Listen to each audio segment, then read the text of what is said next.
Un autre petit point, c'est que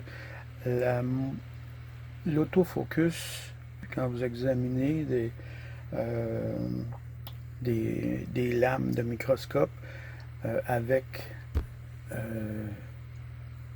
des petits microbes dans une goutte d'eau, le microscope va faire sa mise au point, mais pas nécessairement sur le bon objet. Donc là, à ce moment-là, il faut toucher au plus et au moins du focus pour placer la mise au point. Et vous allez pouvoir voir les objets bouger dans l'eau, les petits microbes là. Donc, on peut aussi le mettre en focus manuel, puis bouger la molette. Vous allez voir qu'il y a un peu de lousse dans le mouvement de la molette.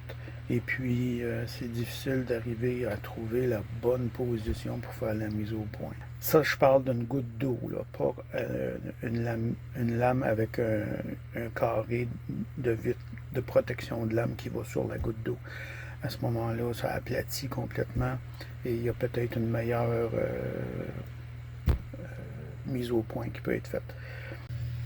Une chose qui serait intéressante, c'est d'avoir la possibilité de faire la mise au point manuelle avec la manette, ce qui une mise au point assez précise, là, très douce, là,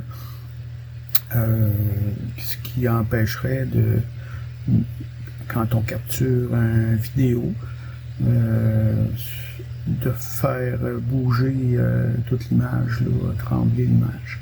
Ça serait un bon point aussi à apporter. L'autre point que j'apporterais, c'est que l'image qui est envoyée à l'écran ou à l'ordinateur, il y a beaucoup de grains dedans. Il y a beaucoup de bruit vidéo. On voit quand même très bien les objets, tout ça.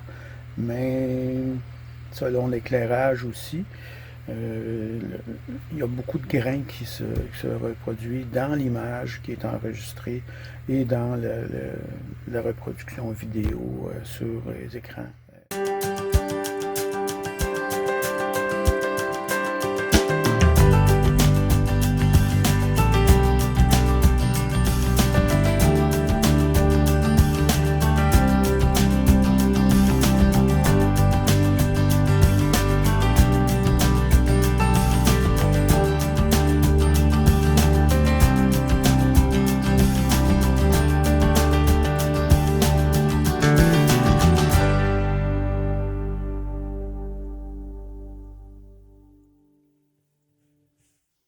Aussi, je ne suis pas affilié à Tom Love.